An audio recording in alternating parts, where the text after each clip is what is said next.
वेद के छठे अंग व्याकरण का निरूपण। व्याकरण को वेद रूपी पुरुष का मुख माना गया है। मुखम व्याकरणम अस्मृतम। व्याकरण को वेद रूपी पुरुष का मुख माना गया है। व्याकरण किसे कहते हैं? व्याक्रियन्ते विविच्यन्ते शब्दाः अनेन इति व्याकरणम। अर्थात जिसके अंतर्गत शब्दों का विवेचन किया जाए उसे व्याकरण कहते हैं। व्याकरण के ज्ञान के अभाव में वेदों का ज्ञान असंभव है। व्याकरण शास्त्र को दो भागों में बांटा गया है, वैदिक व्याकरण तथा लौकिक व्याकरण।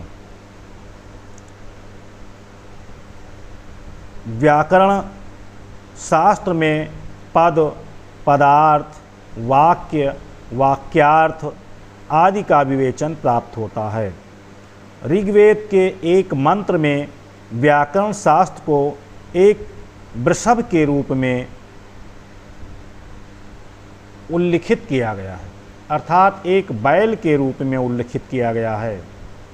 चत्वारि शृंगाः त्रयो अस्य पादा द्वैशीर्षे सप्तहस्तासो अस्य त्रिधा बद्धो वृषभोरोरवीति महोदेवो मर्त्या आविवेश। चत्वारि शृंगाः अर्थात व्याकरण एक ऐसा वृषभ है जिसके चार सींगे हैं। वो चार सींगे कौन हैं? नाम, आख्यात, उपसर्ग और निपात। त्रयो अस्य पादा, और इस व्याकरण रूपी वृषभ के तीन पैर हैं। वो तीन पैर हैं भूत, भविष्य और वर्तमान काल। द्वैशीर्षे सप्तहस्तासौ अस्य, और इसके 7 हाथ हैं।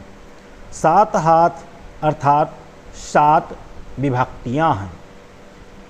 त्रिधो बद्धो, और ये 3 स्थान पर बंधा हुआ है, अर्थात उर, कंठ और सिर, ये 3 स्थानों पर बंधा हुआ है। इस प्रकार ऋग्वेद में व्याकरण रूपी वृषभ की चर्चा करके, उल्लेख करके व्याकरण के इन सूक्ष्म तत्वों का उल्लेख किया गया है। शब्दों की व्युत्पत्ति तथा अर्थबोध के लिए व्याकरण शास्त्र का ज्ञान आवश्यक है। व्याकरण शास्त्र के 5 प्रयोजन हैं। रक्षोहागम लब्ध संदेहाः, रक्षा अर्थात वेदों की रक्षा के लिए। दूसरा ऊहु अर्थात तर्क, यथास्थान विभक्ति और वाच्य परिवर्तन आदि के लिए। तीसरा आगम अर्थात ब्राह्मण को निष्काम भाव से वेद पढ़ना चाहिए।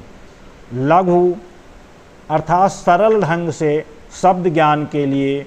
और पांचवा असंदेह, शब्द और अर्थ विषयक संदेह के निराकरण के लिए। व्याकरण के आचार्य और महत्वपूर्ण ग्रंथ कौन कौन से हैं, इसका भी निरूपण हमारे द्वारा किया जा रहा है। आचार्य पाणिनि ने 10 आचार्यों का उल्लेख किया है, जिसमें आविशाली, काश्यप, गार्ग्य, भारद्वाज, शाक्टायन, अस्फोटायन ये प्रमुख हैं। आचार्य पतंजलि ने पाणिनि अष्टाध्यायी एवं कात्यायन के वार्तिक पर भाष्य लिखे हैं, जिसे पतंजलि महाभाष्य कहा जाता है। पाणिनि, कात्यायन और पतंजलि को मुनित्रयी के रूप में माना जाता है।